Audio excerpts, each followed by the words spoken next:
Kalau kamu lagi ada di Jakarta, coba deh kamu mampir ke stasiun Tanah Abang jam 7 sampai 9 pagi di hari kerja. Atau jam-jam segitu kamu bisa mencoba ke jalanan Jakarta pakai mobil atau pakai motor. Mungkin kamu akan sedikit shock atau trauma saking penuhnya manusia di jalanan Jakarta. Pasti dalam pikiran kamu sedikit terlintas, kok orang Jakarta sebanyak ini ya sampai sepadat ini? Apakah ini yang dinamakan dengan overpopulasi? Nah, jadi apa yang kamu saksikan barusan itu merupakan contoh dari kepadatan penduduk yang terjadi nyata di kota-kota besar. Konon katanya kalau kamu bisa bertahan di Jakarta, kamu juga bisa bertahan hidup di Tokyo karena sama-sama padat penduduknya. Dari tadi kita membahas tentang kepadatan penduduk. Kira-kira apa ya kepadatan penduduk itu? Langsung aja kita bahas. Let's go!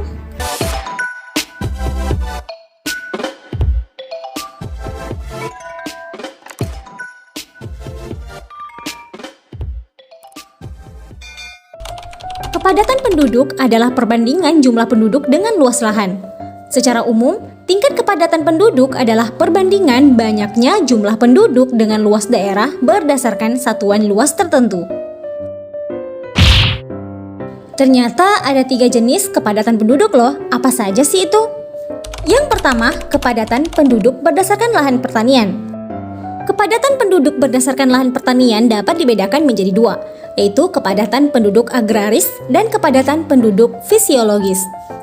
Kepadatan penduduk agraris adalah perbandingan antara jumlah penduduk yang bekerja di sektor pertanian dengan luas lahan pertanian. Istilah lain untuk kepadatan penduduk agraris ini adalah kepadatan penduduk neto.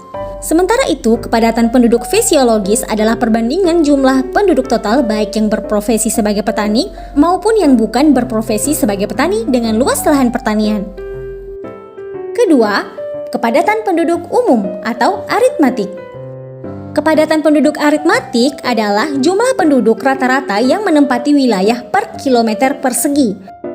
Kepadatan penduduk aritmatik ini juga dikenal dengan istilah kepadatan penduduk secara umum, di mana kepadatan penduduk aritmatik ini merupakan perbandingan antara jumlah penduduk total tanpa memandang mata pencarian dengan luas wilayah, baik wilayah lahan pertanian maupun tidak.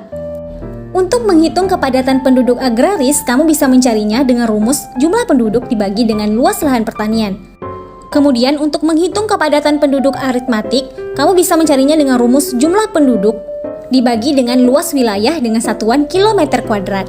Oke, selanjutnya kepadatan penduduk yang ketiga yaitu kepadatan penduduk ekonomi, di mana kepadatan penduduk ekonomi adalah perbandingan antara jumlah penduduk suatu wilayah dengan kemampuan sektor ekonomi di tempatnya. Nah, itulah 3 jenis dari kepadatan penduduk. Sekarang kita masuk ke faktor kepadatan penduduk. Kepadatan penduduk di tiap-tiap wilayah Indonesia itu tidak sama loh. Jadi kepadatan penduduk yang berbeda-beda ini bisa menimbulkan permasalahan kependudukan. Permasalahan kependudukan ini terkait dengan penyediaan sarana dan prasarana sosial, kemudian kesempatan kerja, stabilitas keamanan, serta pemerataan pembangunan.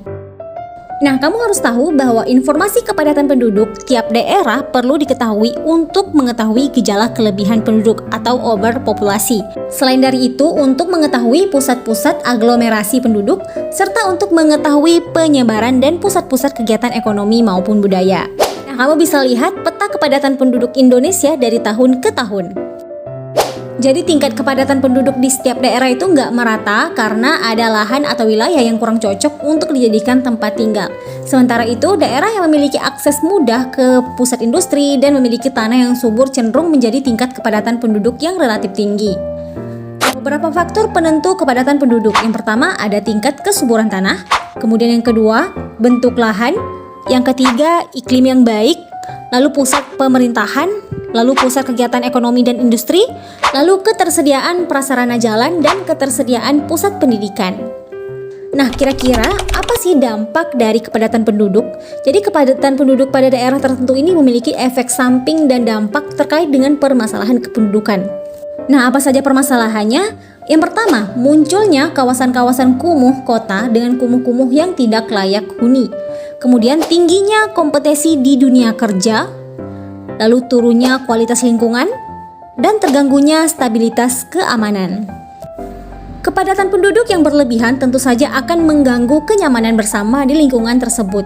Ya, terlebih lagi masih ada ketidakmerataan jumlah penduduk di daerah-daerah tertentu. Oleh karena itu, kita harus menanggulangi kepadatan penduduk. Bagaimana sih cara kita atau langkah-langkah kita untuk menanggulangi masalah kepadatan penduduk ini? Yang pertama, kita bisa melaksanakan program transmigrasi penduduk. Apa itu transmigrasi? Jadi transmigrasi ini adalah perpindahan penduduk dari daerah padat ke daerah yang jarang. Kemudian melaksanakan program pemerataan pembangunan di pulau-pulau selain Pulau Jawa aja, jadi pulau-pulau lain juga ada pemerataan pembangunan. Kemudian melengkapi sarana dan prasarana sosial masyarakat sampai ke pelosok desa. Kemudian penyebaran pendirian pusat-pusat industri dan perdagangan ke berbagai daerah. Lalu pemanfaatan iptek untuk mengetahui daerah-daerah yang kurang layak untuk digunakan sebagai tempat tinggal. Lalu membuat peraturan pemerintah yang mengatur tentang imigrasi dan emigrasi. Nah, jadi itulah jenis, faktor, dan dampak dari kepadatan penduduk. Bagaimana, sudah mengerti? Kalau sudah mengerti, terima kasih sudah menonton. Assalamualaikum warahmatullahi wabarakatuh.